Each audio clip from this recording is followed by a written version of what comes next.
So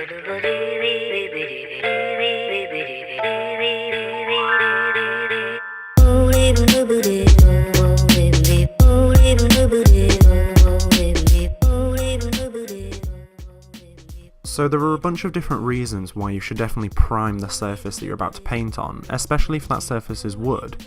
Wood is a natural material and is very porous, so if you were to try and paint straight on top of an unprimed panel, the paint would, over time, seep through and be absorbed by the surface.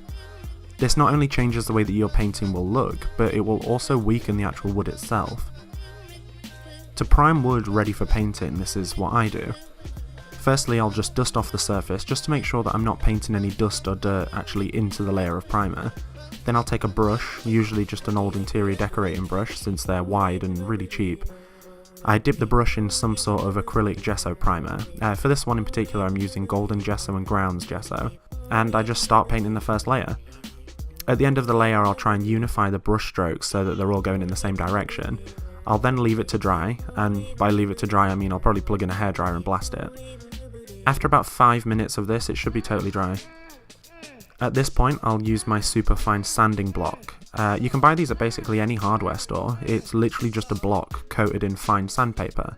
I'll just rub this lightly over the surface of the wood. This levels out the brush strokes that you couldn't with the brush. Now you personally might not want this, you might like the texture and the look that this creates, but it's not what I want. I want this surface to be as close to glass as I can get.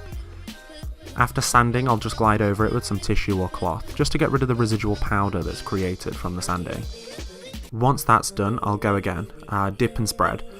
Again, I'm trying to unify the brush strokes at the end, but this time I unify them in the opposite direction. So if I made the brush strokes from the first layer go from left to right, I would make them in layer 2 go from top to bottom.